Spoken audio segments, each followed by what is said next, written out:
Cool. Voyage cool.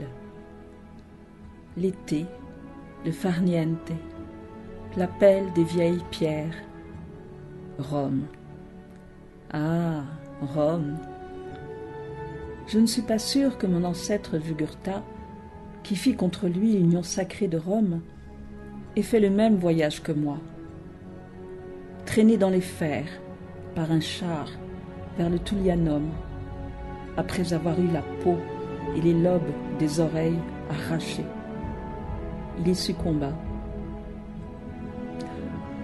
En accomplissant ce pèlerinage sur le lieu de son supplice, c'est l'histoire d'une trahison, hélas, si coutumière dans les récits berbères, qui surgit dans ma mémoire. J'imagine Jugurtha, jeune prince vaillant et ambitieux, se dressant contre la toute-puissante Rome pendant 7 ans, 211 à 105 avant Jésus-Christ. Et je me demande s'il est fatal qu'une guerre d'indépendance dure 7 ans.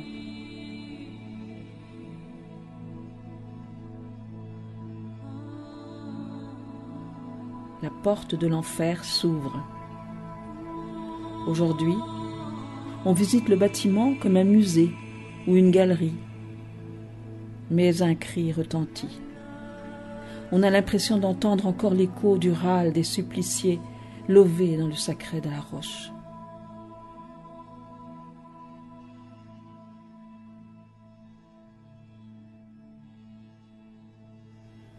Enchaîné, humilié, supplicié, Jugurtha a dû passer par ici, entrevoir ce même ciel, conduit comme un fauve capturé, sans quartier sur les pentes du Capitole, entre 2 forums, le romain et celui de César.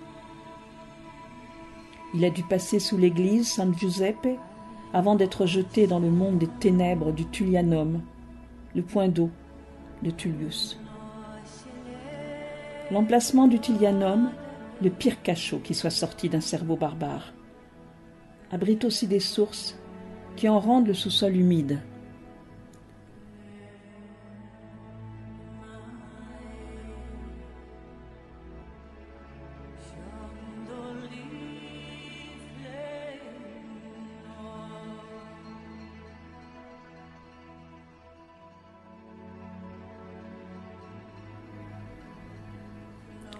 Voilà le carcère, le cachot. À travers une trappe, unique entrée, on jetait les prisonniers dans les oubliettes. On ne ressortait pas vivant de ces soutes de l'enfer. Les sources y déposent une couche d'eau, fétide.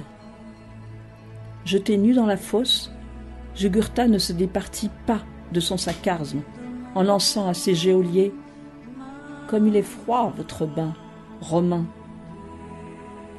Puis, privé de nourriture et d'eau, le roi numide mourut au bout de 6 jours.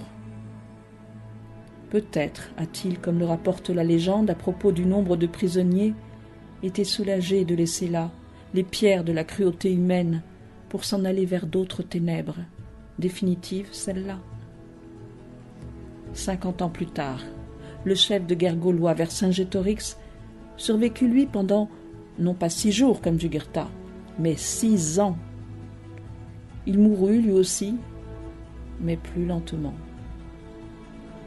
Une plaque a été apposée pour rappeler son calvaire, mais pour Jugurtha, rien. Pas une plaque, pas un signe, pas une trace. Personne ne semble y songer.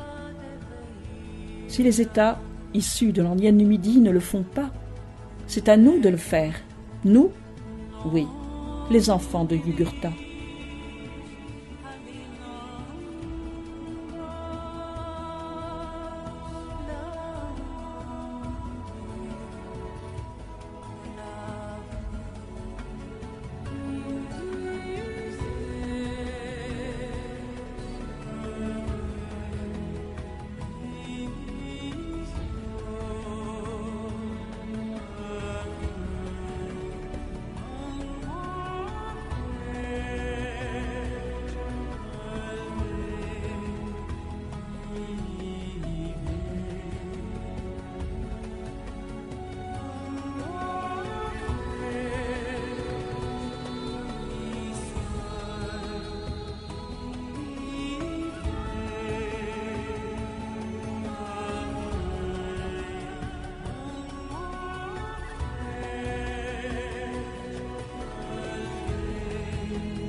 Je retourne à la lumière du jour que Yugurtha, lui, n'avait jamais revu.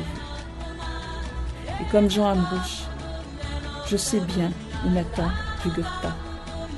Il est partout présent, partout insaisissable.